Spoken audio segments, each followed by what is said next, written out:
Hey guys, how's it going? TRX Traveler Adam here. In this video, I'm going to take you through a chest, biceps and triceps, so full arms. A chest and arms day workout. I'm going to talk to you about exactly what I'm doing in each exercise. So there's I think 5 or 6 different exercises. Always just 3 sets, around about 8 reps. The tempo is normally 4 seconds on the negative, 1 second up, and sometimes a 1 second contraction. But I'm going to really talk to you about exactly what I'm doing with each TRX exercise, so my mindful intent, the slight variations that I do to target specific muscles, the full range of movements, and then specifically the mind to muscle connection that I'm trying to achieve, and what I do with intra-stretching as well between each set and sets of sort of contracting and things like that. So hopefully it might give you some insight of how to perform TRX exercises, and this is a great workout. You can just do along with me if you want to do a chest and arms day. So let's get to it.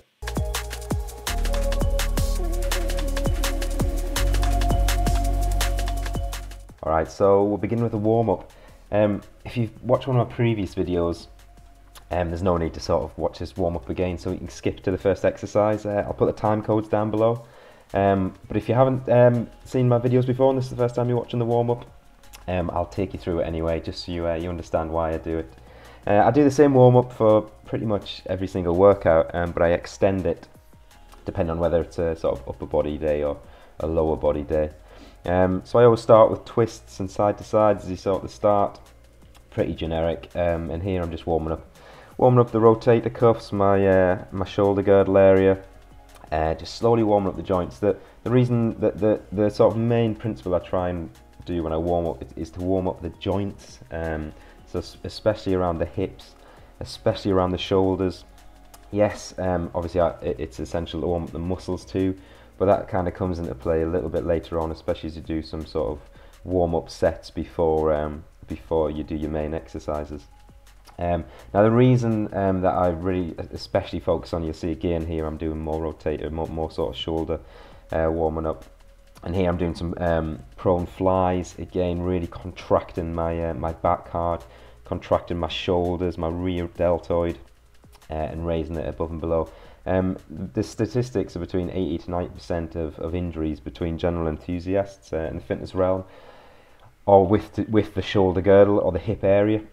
So I think it's essential to do them. And again here I'm doing some shrugs, so I'm really focusing on contracting up, pulling up to my ears. And I do 2 sets of these, so 2 sets of the prone flies there and 2 sets of the shrugs. And constantly throughout this I'm breathing through my nose. And again, just to emphasize, I really put a lot of focus on the shoulder girdle area, and you'll see I'll do a few sort of hip and leg movements after this. It's just because so many injuries are involved around that area. So yes, we want to warm up the muscles that we're going to be using, certainly, but regardless of whatever you're doing, the sort of the shoulder girdle area and the hip and stability area are always going to be used in 99% of exercises when you perform them correctly. They're like your foundation, you know, so it's essential to make sure they're fully warmed up. So here I'm doing side to side leg raises. Again, now I'm really sort of working all around the hip joint area, and front raises here. And I just do one set of these each, compared to doing 2 sets of the shrugs and the prone flies, because this is an upper body day. So I'm wanting to focus more on warming up my upper body joints. Yes, the lower body's going to be coming into play, but not as much as obviously the upper body is. And now I'm really just starting to get the blood flowing, so straight punches, and from straight punches I go into the sort of upper bag, and then I go to uppercuts, speedball, that was the word I was looking for. And here just warming up the chest, the front chest muscles, and then I go into again more sort of shoulder work with overhead star jumps, but just on the spot too, and that's just coming into play there. So again, this is just to get the blood flowing. You know, I've done a bit of joint mobility warm-up work. Here I'm just starting to get the blood flowing, starting to get muscles and joints working together. Speedball, that's the exercise. And the uppercuts, I love the uppercuts because I really roll my shoulders and I really sort of allow them to sort of accentuate. Obviously a boxer would keep his quite tight and locked in, but it's just a good way to really warm up that shoulder girdle area. And just some overhand there. And now I go into stretching, so I stretch each muscle that I'm going to be working for 15 seconds. So I know today I'm going to be doing the chest, triceps and biceps.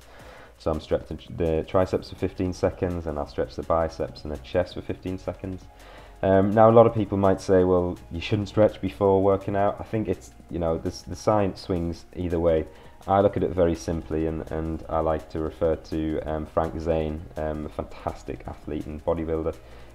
What is the principle of why we stretch? Well, we stretch because it puts tiny little micro tears into the muscle. What happens when you do that?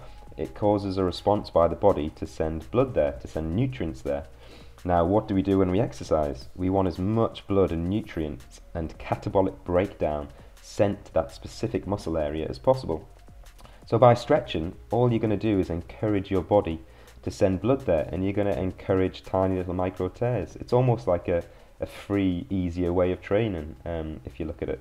So I'm a huge advocate of mixing in stretching as I train, so between sets. And this is very similar to what Frank Zane did as well, and I find it highly beneficial. Here I'm just doing some press-up warm-ups because I've done my stretching, so I know I'm going to be training my chest. So I'm just warming up. Again, just knee press-ups, and my focus here is I'm pushing my hands together. And this is twice the speed, so actually this will be a 4 second down, 1 second up.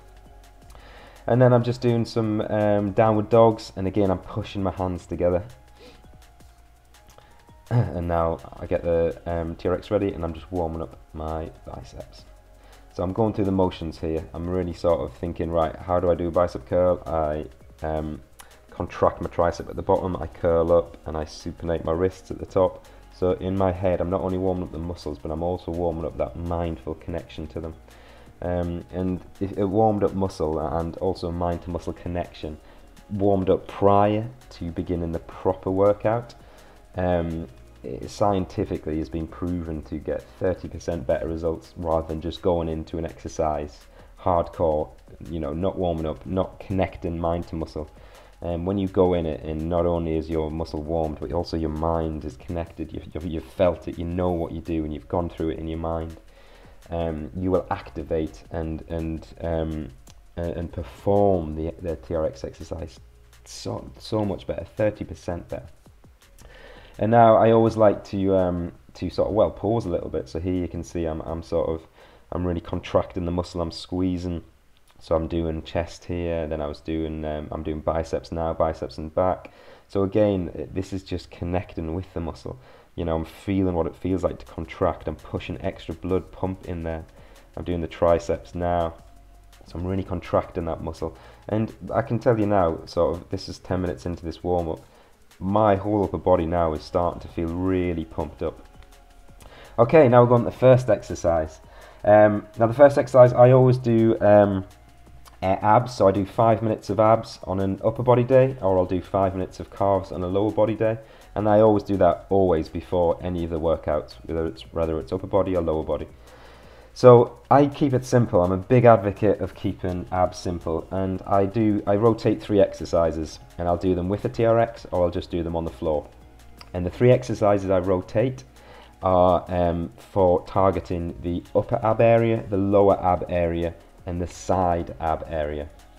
So these first ones that I'm doing now, where I'm really the tucks, where I'm bringing sort of my feet, it's almost like a scissor, I'm bringing my feet to my hands. They're really good at targeting the lower ab section, and you'll notice my movement, my rhythm in that, and it's the same for this. It's the same throughout. I do 4 seconds down, 4 seconds up, and a 4 second contraction at the top as well. So here, as I'm twisting, I'm taking 4 seconds to twist, then I'm holding it for 4 seconds, and then I'm twisting back for 4 seconds. And on this hold here, on these twists, I'm squeezing my abs super hard, as hard as possible. And I'm twisting again, 4 seconds, squeezing as hard as possible for 4 seconds. And this same tempo applies to all of the movements. So this is the second exercise. And as I move on to the third exercise, you'll see I do exactly the same tempo. And the third exercise is just knees to chest. So my feet go back in the TRX, and I bring knees to chest. On the floor there, just because sometimes it can hurt your wrists if you're putting all that load on, I've just got, they're just like press-up handles. I use them to do press-ups as well. They're fantastic, and it just means you're not putting as much pressure on your wrists when they're flat on the floor. So here you can see 4 seconds in, hard squeeze, 4 seconds, and then 4 seconds out. Now I'll just rotate these 3 exercises for roughly 5 to 10 minutes. There isn't a precise time. I'll be honest, I kind of stop when I'm exhausted. And normally if I do 2 or 3 rounds of this, my abs are absolutely burning and I'm exhausted. Now that exhaustion principle kind of over time has definitely extended, so I just know how much I can push myself, and over time I'm just slowly getting better. I'd advocate maybe I increase it by the possibility of 30 seconds extra. But I think the key thing is here, like, it's just consistency, just making sure that it becomes part of 5 minutes for every time you begin a workout for upper body. Just get the abs done. And it doesn't have to be complicated. It can be really simple. Just focus on ab work that targets the upper, the lower and the sides. And that's it. Keep it really simple. And again here, I've sped the video up here, so obviously my tempo was increasing. But the same principle would apply if I was on the floor, for example. On the floor, I do leg raises, I do crunches, and I do the twists again. And that's lower ab region, upper ab region, and sides. And it just keeps it really simple. I think too many people get, overcomplicated with loads of different ab movements, and they try to do specific ones, or they'll watch a video and this fancy movement, and there's honestly just no need to do it. Like, the abs are very resilient, yeah, they're a slow twitch fibre, they're constantly working, so even as I sit and talk or I stand, the abs are constantly working, so they're extremely resilient, hence why they respond very well to slow tempo. You've got to really take it slow with them and work them and wear them out, hence the 4 seconds, and the same principle for the calves. So now I've got up and I'm just contracting them, I'm tensing them either side, breathing through my nose, contracting. Okay, the first exercise. So the first exercise is chest, it's press-ups. Now, you can see here, again, I'm just wanting to pump blood into the chest. So I'm stretching 15 seconds either side before, I did a little squeeze before, and there's no harm in going into exercises slightly warmed down. You don't have to go in primed. The whole idea of exercising is to push blood there, it's to wear the muscle down. So there's no harm in a little bit. If you're worried about pre-exhaustion, you're not going to be able to do as much, don't worry about that. Just focus on, there's no harm in pre-exhaustion, it's great. Now, I'm not using TRX for these because simply press-ups, and you can even see on my knees, are enough for me to get an incredible tension and breakdown. Now the key is here. It looks like I'm just pressing up. I'm not at all.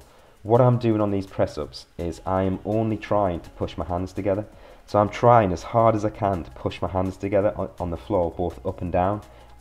Yes, the movement is, I'm pushing up and down to cause a movement as well, but my focus isn't to push up and to let my body fall down. It's to push my hands together against the floor. Now, why do we do that? It puts all the tension on the chest muscles, and it takes out, or at least 90% it takes out, the front deltoids, which a lot of people, when they do press-ups, so much goes in the front shoulders as well. It's why so many people have overdeveloped front shoulders and really underdeveloped middle and rear shoulders. It's because, and it's why you can just pump out loads and loads of press-ups, because it shares the load. The body's very clever. It'll distribute load, and it likes to share load. So it'll share it between the chest and the shoulders, so it's 50% and 50% almost. Don't quote me on that, but that's my assumption. And you can just do loads. However, if you isolate the chest muscle, which is exactly what I do here, I isolate it by pushing my hands together, you're placing all the load and all the tension on the chest muscle, and you will notice a massive difference. I can't do more than 8 on my knees. And again, the tempo I'm doing is 4 seconds down, 1 second up. And that's it. I do no pauses either end. I don't fully lock out the top either. Again, why? Because I want to keep constant tension on my chest. So give it a try, honestly. Even just try press-ups. Like, if I wanted to advance this, I could put my feet in the TRX and do it, but I'm just not strong enough. I can't. It's so hard to do. However, if someone said to me do 50 press-ups, then I could bash them out easy, because I would do them fast. I wouldn't even think about it. I wouldn't even think about what muscle I want it to work. I would just bash them out, and lots of muscles would work to help me do it. However, because I'm wanting to target the chest, I'm specifically pushing my hands in super hard to put all the tension on it. And you can see after every set, I'm stretching. So after every set, I do a little contraction of the chest, again, just to bring that mind to muscle connection there, just so I can really emphasize the contraction, really feel it. And then I stretch for 15 seconds either side. And this is my rule of thumb for each one, for every exercise, every set I do. Now you'll notice that I'm taking these press-ups to failure. By failure, I mean when I get to the last rep and I can't do any more, I'm then doing partials, and I then do an isometric hold, so I hold it as long as possible. I'm doing this because I've been doing this for a long time, and I'm quite advanced, and it now takes me a lot of intensity sort of things to get breakdown like this. If you're a beginner, you don't need to, just focus on the technique. So here you can see I'm doing tiny partials, and I hold, and then I collapse, because I push my muscles to actually exhaust them. If you're intermediate, I'd say just do it on the last set. The reason is you're going to cause so much breakdown if you push intensity too much, that your body's not going to recover, or it's going to take several days. And if you overtrain, which is so common these days, you actually regress. Your body regresses, or you just don't build the muscle, or you're not fully building it. And now once I've done the press ups, the knee press ups, I'm now moving on to very controlled TRX presses. So my chest is already worn down, and I'm moving on to the chest presses. Now, same principle applies here. Now, obviously, we can't push our hands together, because that's just gonna, the hands are gonna go all over the place. There's no resistance, there's no floor. So what do? Here, you'll notice, as I'm pressing up, see how I keep my hands outside of my shoulders. So I'm not allowing my hands to sort of come in line. I'm not pressing in line, I'm pressing my hands away and out. Now, the reason I do that is because when we press forward and we lock out on the joints, all the tension, all the load is lost, and it's placed through the shoulder joints. So I could lock out and keep my arms straight and hold myself there for ages, because all the tension, all the load is placed throughout my shoulder joints, and the joints are very strong. They can handle huge loads. Strength and conditioning, strength is actually, the joints increase in strength first before the muscles. So that's not what we want, because we're wanting to build the chest, we're wanting to target the chest.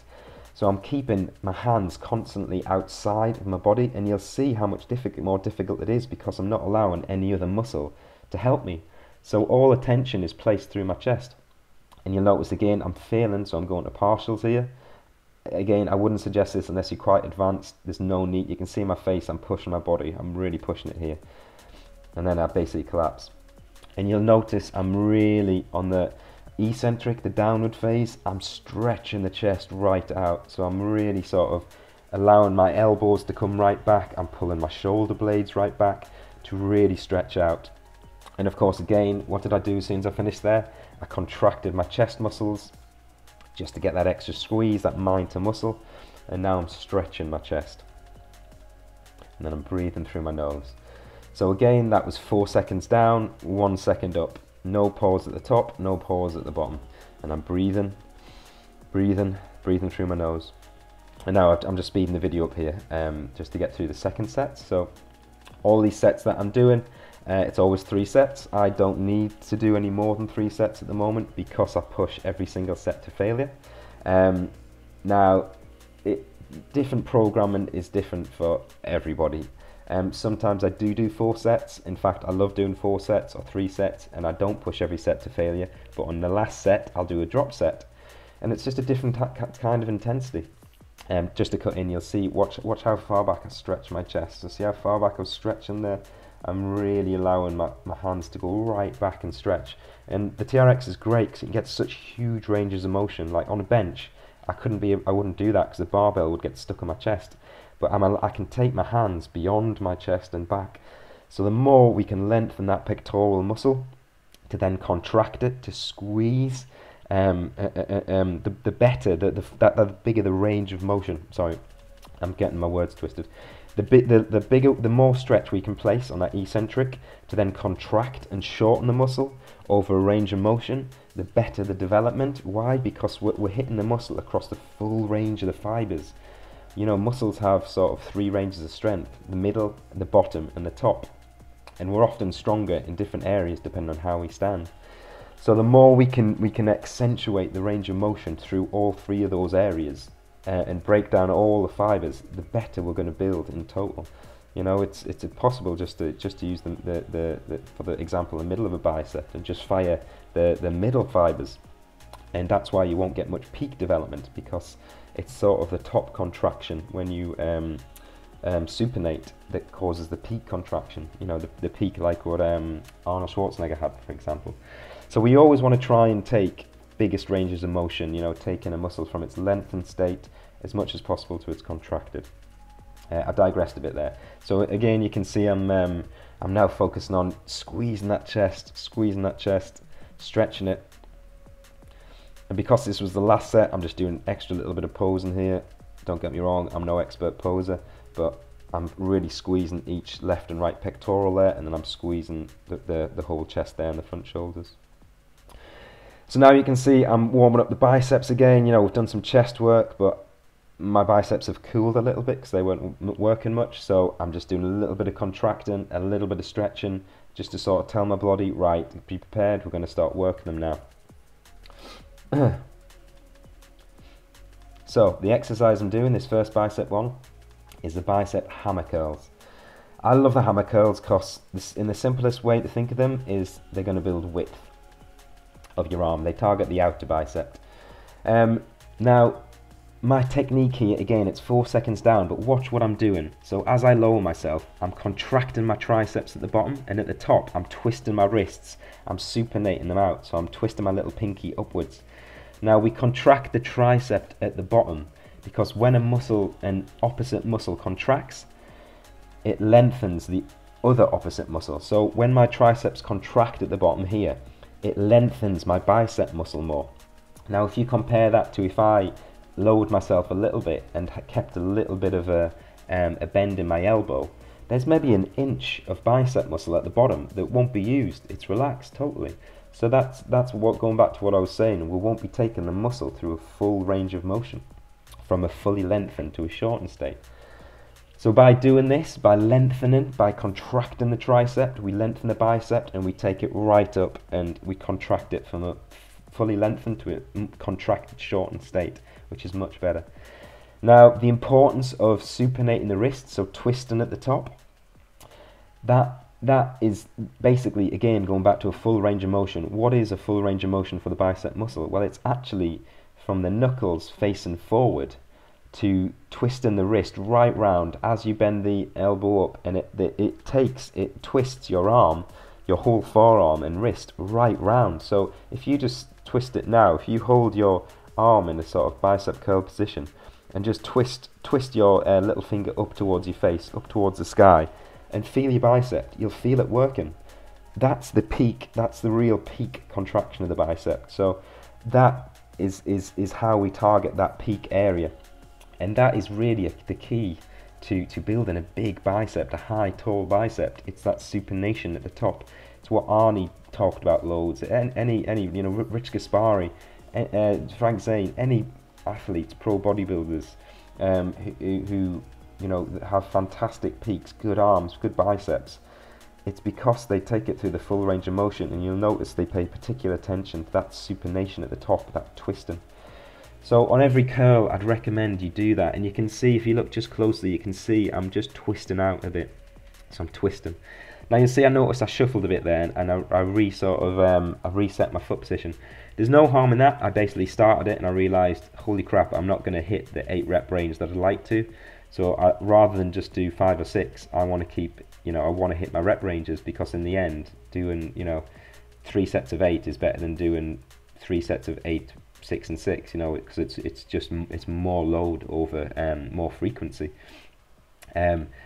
So I took a step back there, and there's no harm in repositioning yourself during TRX exercise if you think you haven't hit it. You know, over time, I call it creative play, like creative workout, because you have to be creative for the TRX, and that's the beauty of it. You don't stand the same. The straps aren't always the same length, and that's great because it means there's a constant bit of slight variation, so your body always is trying to adapt, and it's fantastic.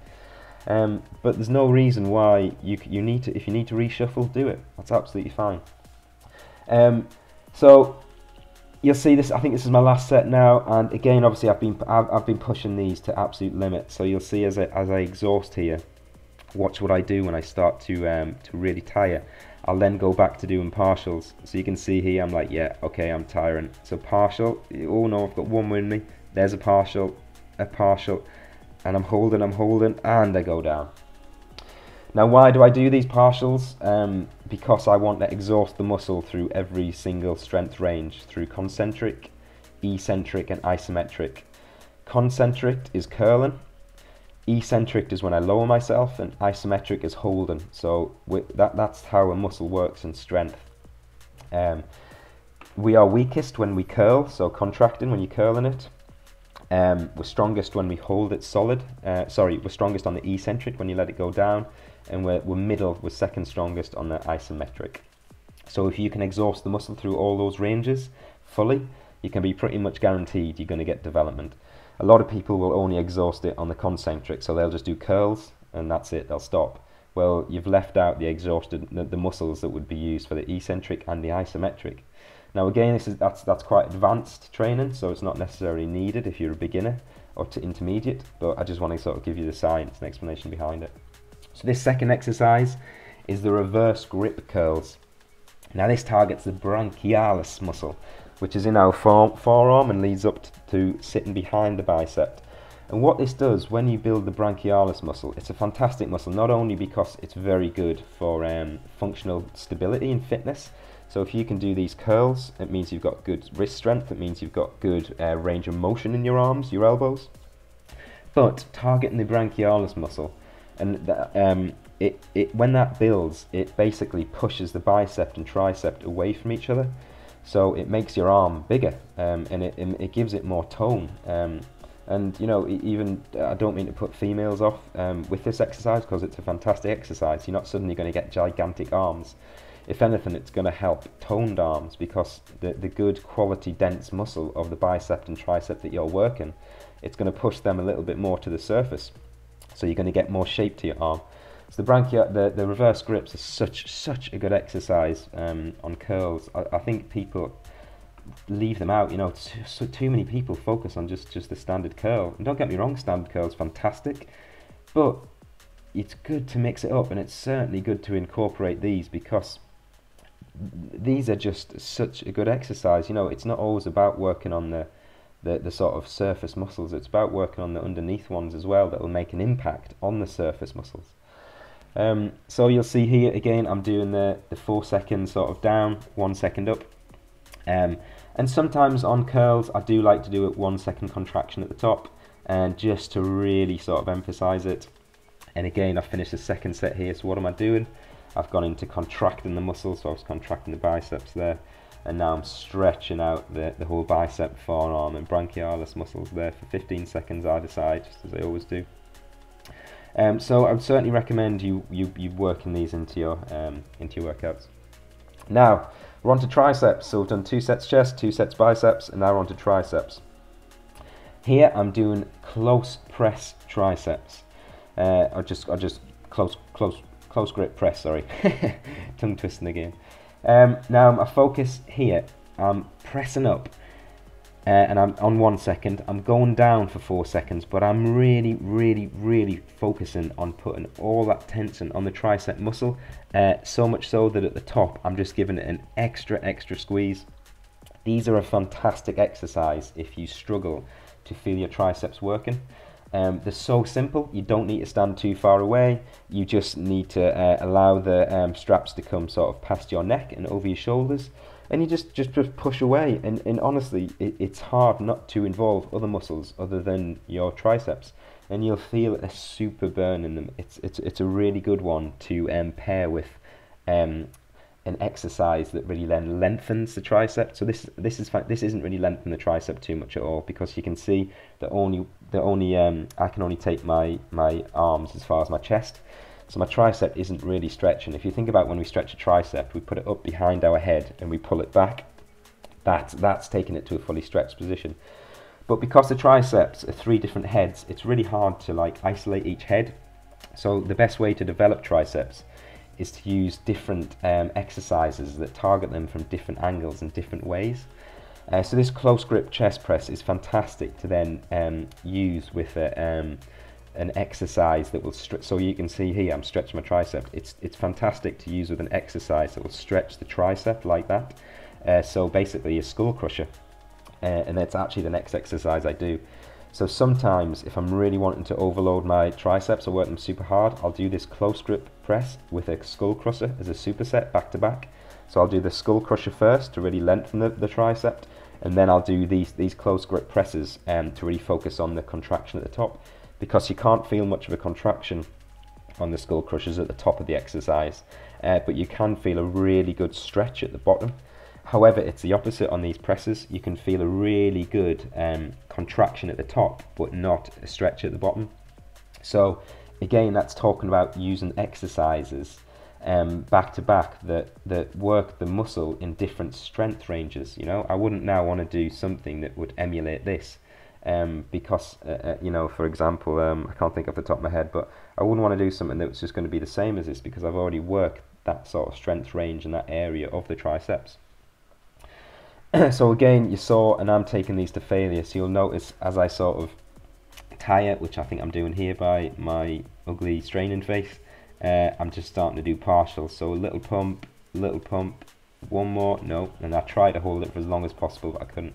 And now I'm just contracting my triceps to really force the blood there. And then again, I go straight into the stretches. So 15-second stretch on either side, left side, and then right side. And you'll notice I'm always moving. Whenever I finish exercise, I'm fidgeting, I'm moving. And I keep going over here just simply because I'm writing down my rep ranges that I've done. Now, when I'll come on to what I'm drinking in a second. I always move because lactic acid is constantly getting built up as we're pushing our body. You know, the more it hurts, the more lactic acid there is. The more lactic acid there is, the more testosterone, human growth hormone will be released. And that's exactly what we want. Up to a point, however. After about 30 to 40 minutes of intense exercise and stress, our body's going to release cortisol, and cortisol sucks because it inhibits human growth hormone, it inhibits testosterone. However, what inhibits the hormone cortisol? Carbohydrates. So what am I drinking there? Because I'm coming towards the end of my workout, 30 to 40 minutes in. I'm drinking, I'm sipping, I'm not drinking, I'm just sipping on it. It's a shake which has 1 scoop of whey protein isolate in, and it has a scoop of glucose and a scoop of dextrose. Very simple, cheap forms of sugar, basically. And the reason I do that is because it's all fast absorbent. It's going to spike my insulin. It's going to inhibit cortisol to allow human growth hormone and testosterone to remain in my blood. And it's going to allow my muscles to absorb the protein and nutrient, what I'm about to eat for my actual breakfast, better, because it's creating such a huge insulin spike. And we want to create an insulin spike when we exercise because we want to force the nutrient and force protein and amino acids into the muscles. Sometimes I'll also add a scoop of creatine in there as well. In fact, most times I add a scoop of creatine in there as well. Not only for performance, but for brain function. The creatine is essential for brain function too. Now you'll see now I've moved on to the second exercise, the triceps, and these are the skull crushers. Now what I'm really doing here, I'm really focusing not so much on like the huge press right at the top, but the stretch, and I've reached failure here, so that's why I'm not doing full ranges of motion. But you'll notice I focused so much on stretching my arms right behind my head, just to cut in. This is a really good way to contract your triceps. Bend over and push your hands to the ceiling, and you'll feel such a contraction in your triceps. It's fantastic. Yes, going back to what I was saying, the skull crushers. So the focus here is to really stretch them and then just take it through the range of motion. Don't focus too much on locking out at the top, because that'll take tension off the tricep. You know, we've already focused on the squeeze at the top with the previous exercise. Here it's just about focusing on the stretch, really getting a good deep stretch in the muscle. I've lost my train of thought of what I was talking about. Yes. Oh yes, that's right. So if you watch the watch what I do as I allow it to go back, you see how I allow my arms to twist and my hands, my wrists to twist. The reason I'm allowing my wrists to twist round into a hammer position to then take them into sort of a natural sort of lateral grip, the reason I do that is because it just feels more comfortable, and it allows me to get my arms behind my head even more, so it allows me to stretch the tricep even more. I find if I keep my hands sort of flat, palm up, and I try and stretch back that much on the tricep, I actually find it uncomfortable on my my shoulder and my wrist. So there's no harm in rotating your wrist like that. It's not going to change the emphasis too much on the tricep muscle. It's still going to work it, because the key thing we're trying to focus on here is stretching the tricep. Now again, I'm constantly walking around and fidgeting, and I didn't sort of finish off the real reason why I do that. It's because lactic acid is building up, and we know that's great, you know, when that burn comes in, it's what causes the pump, it's what causes the body to flood the muscle. But also we want to kind of help get rid of it too. We want good nutrient in and bad stuff coming out. So all this sort of the crap that builds up when you exercise, you know, there's a lot of sort of free radicals and stuff that build up. We want to keep the blood flowing and moving, you know, we don't want it to sort of sit and pile.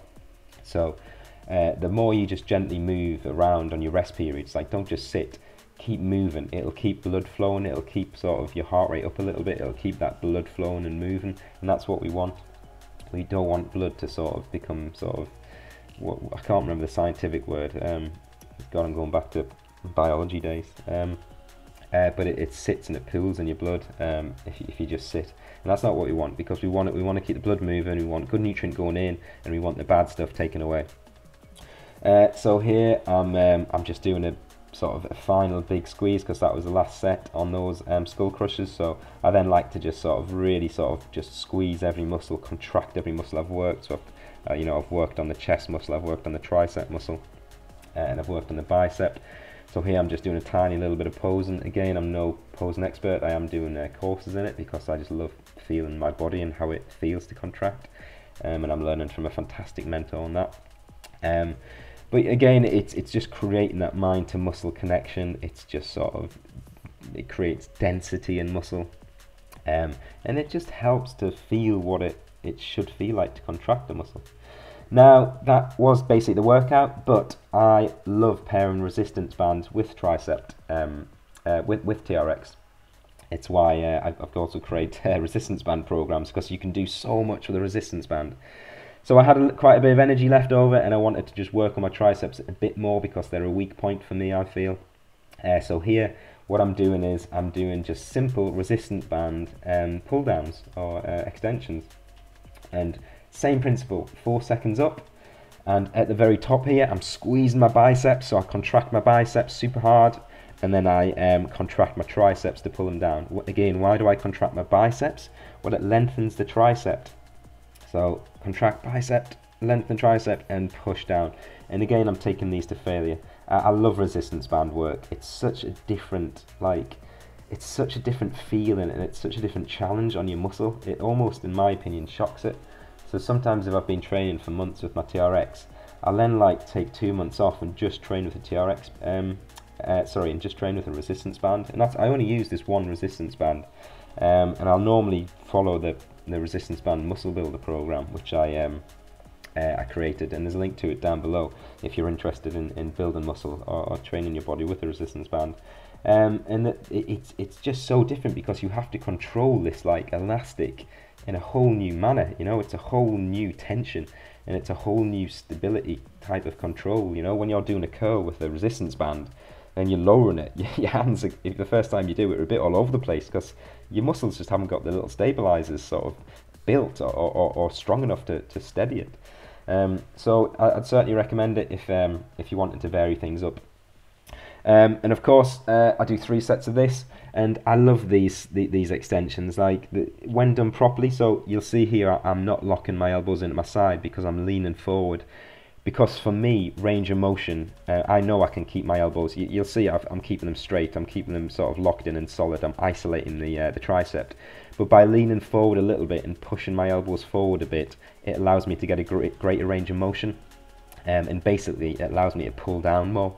If I tuck them into my side, I'm just going to be kind of pulling sort of into my crotch area, so I'm not going to be able to get the biggest range of motion, and I'm not pulling directly down. And I want the resistance to be like directly down. I want it to be directly on the muscle, because it's just a much better way of keeping tension. Think of it like squats, you know, a good squat, you always want the load to be completely horizontal placed through everything. Same on dips and things like that, you know, always try and keep just a straight horizontal load on the muscle, for sort of the best way to create tension on it and to take it through the range of motion. So yeah, so this is the final set, and again I'm taking each one to failure. So you'll see as I start to tie it, I just kind of start doing little pumps, and I love the little pumps you can do with resistance bands. It just builds, it gets such a pump in their arms, it's amazing. So that was the final exercise. Again, that was just an add-on at the end there because I was feeling good, and I believe my triceps are weak points, so I'm trying to really bring them up. And again, finally finishing it with a stretch in there, and that's the full workout.